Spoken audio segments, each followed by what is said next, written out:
Hey everyone, welcome back to more political chatter. So, I haven't done one of these in a while. This is just a straight up 2024 election prediction, election matchup. I always do election nights or just about midterms and some, but I always used to do these, and I am back at it. So, this one is between Joe Biden, the incumbent president, versus Phil Scott, the Republican governor of Vermont. So obviously, Phil Scott will never be nominated for president.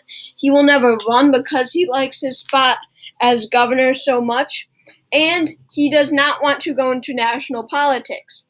And he is extremely anti-Trump, and that is what makes him different from many or most. That's what makes him different from the Republican Party, from the 2022 Republican Party. Now, you might be asking yourself, if you don't know Phil Scott, there's a Republican governor of Vermont. Yes, Biden won Vermont by 35-40% in 2020.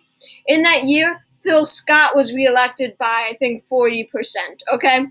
That is how nonpartisan Vermont voters are. And they have elected Phil Scott 3 times now, and he's running again in 2022. Of course, Vermont's governor's elections are held every 2 years instead of 4. So he was elected in 2016, 2018, 2020, and he's running for a 4th term this year. So, and it's not even that he's just a Republican governor in a hugely Democratic state. He is the most popular governor in America, okay? Or at least one of them, but he is the most popular. So let's get into this prediction. And he's a liberal Republican, especially on social issues, pretty conservative on economic issues. So, as I said, let's get into this prediction. Biden is unpopular, as I said, but he's going to win California solidly, Hawaii solidly. In reality, I see him winning Washington solidly, Illinois solidly. But Phil Scott will do well in the Northeast. But he is an interesting candidate because it's not certain that he's going to win all the Trump votes. He endorsed Bill Weld in the 2020 Republican primary, and he supported the Trump impeachment. So we have to remember that. But he will bring in a lot of independents, a lot of voters who are unsatisfied with the current political system. New York will be safe for Biden. Rhode Island won't be safe, actually. But yeah, he is from the Northeast. Massachusetts will be solid. And Delaware will be solid, D.C. will be solid, and Maryland will be solid. Now, let's go into safe states for Phil Scott. Traditional Republican states, Alaska and Utah, Montana, Kansas, those will all be safe for Phil Scott. That's where he's going to do well, and then he's going to win Idaho, Wyoming, North and South Dakota, Nebraska at large. Nebraska's first, Nebraska's third, Oklahoma. And then in the South, he really won't do that well, but that does not mean that Biden is winning these states. They will all be solid. Honestly, I would not make Missouri solid at this point in time because Phil Scott is from the Northeast. You know, he's going to be seen as a liberal. And I'll leave Indiana would be safe, I think. So these are all the safe states for each candidate. So let's go into some likely states for Joe Biden. First, Oregon will be likely. This went to him by, 18, 19, 16 maybe? Yeah, I think it was 16 actually. Yeah, 16. Went to Biden by 16% in 2020. Phil Scott will do better than Donald Trump, okay, in 2020. I will tell you that much. Going to Rhode Island, that will be likely for Joe Biden. You know, the Northeast is where Phil Scott will do well. New Jersey will be likely for Biden. Maine's first will be likely for Biden. And then going to Vermont, we have to remember how much more partisan Democratic voters, especially in the Northeast, because we have proof of that I'll get to in a second. We have to remember how partisan Democratic voters in the Northeast are. Let's take Massachusetts as our example, because there's a great example. In the late 90s, I think it was in 1998, or a few years earlier, Bill Weld, who I'd actually mentioned earlier, kind of interesting, but Bill Weld, a few years earlier than 1998, had won re-election in Massachusetts by 40%. 2 years later, he runs for Senate, and he loses by 2%. That is how partisan voters can be when it comes to the Senate elections. They don't mind in the gubernatorial elections. They'll vote for whoever, but when it comes to Senate, that is a different story. Massachusetts is safe. Alright, let's see. Virginia, there are a lot of the Republicans in Virginia can be extremely conservative. So I would put down right at about likely, but extreme. No. Never mind. Scratch that. Going to New Mexico. Colorado is a different story, but New Mexico, it really does not fit the Phil Scott vibe. He really doesn't fit the state. And I don't see him doing that well there, actually, and I think that Biden would win there. So now let's go into some likely Phil Scott states. So Phil Scott would win Missouri, definitely by a likely margin. South Carolina, for sure, by a likely margin. I actually forgot one, and that, a safe state, or district, I should say, and that's Maine's 2nd district. I think that Phil Scott would do incredibly well with the Maine's 2nd independence, and I would give him Maine's 2nd by a safe margin. Sorry about that error there. So now back to likely Phil Scott states. Iowa and Ohio, I would be comfortable giving to him by a likely margin. I think he would slightly underperform Trump here because he doesn't have that feel that Trump did, especially in the Rust Belt. But because Joe Biden is so unpopular in the Rust Belt, I would have to give these to him by a likely margin. And then going to Texas, that one is Texas is Republican in years to come. I would give it to Phil Scott.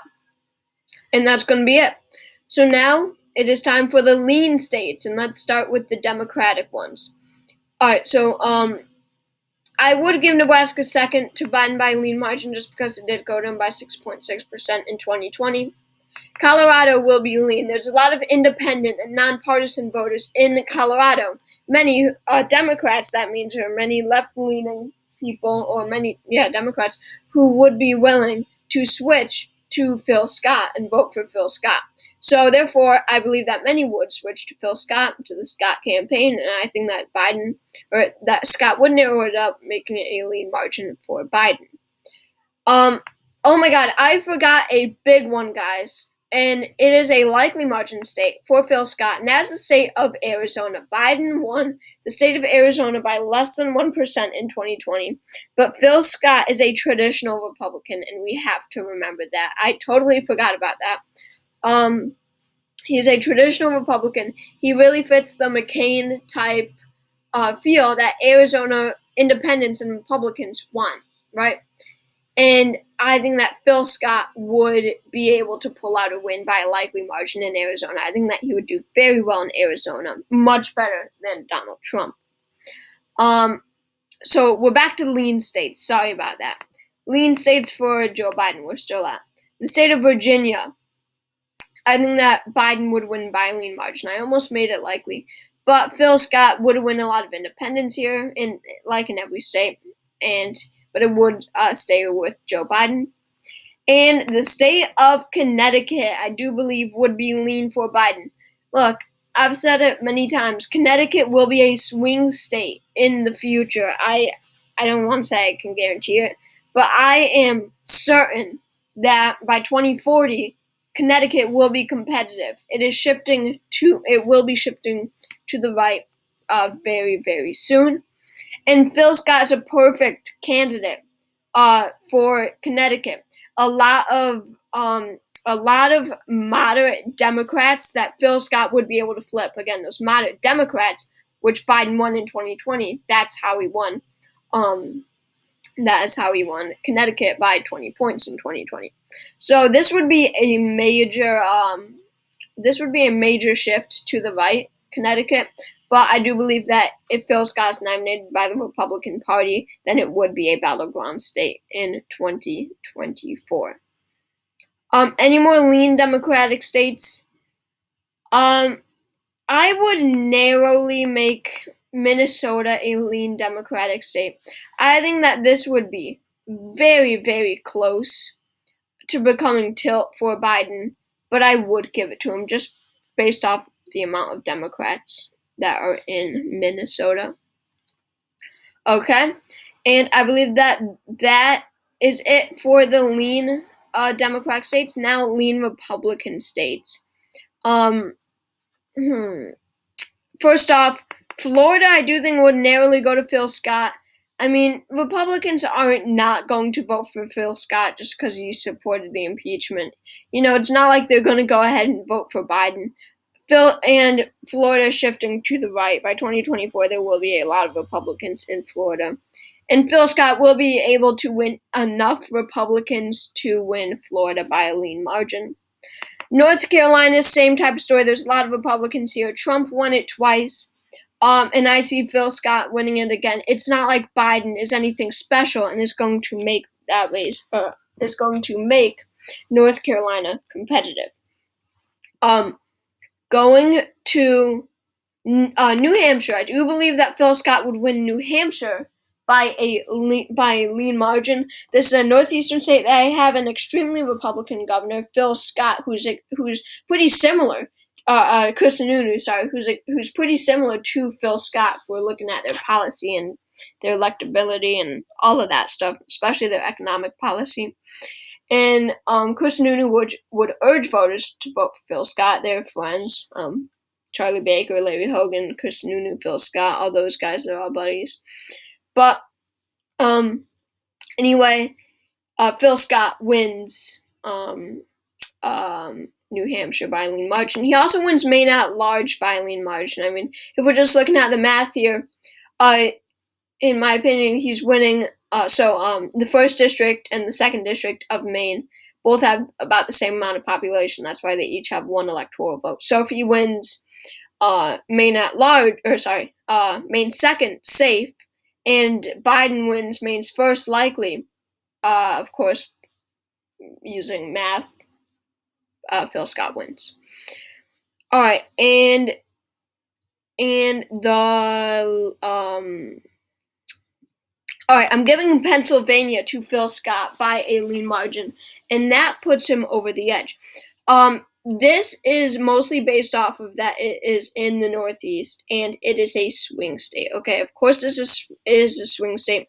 This would be very close to being tilt, but I think that there are a lot of voters and there are a lot of Republicans in Pennsylvania who I think would feel excited about voting for Phil Scott. Knowing him, he's from the Northeast, like similar region where they are, and I see him turning out Pennsylvania Republicans and running a good campaign against Biden. Of course, he doesn't run negative attack ads in Vermont or anything, but he would run a good campaign against Joe Biden, especially in swing states like Pennsylvania, Wisconsin, Michigan.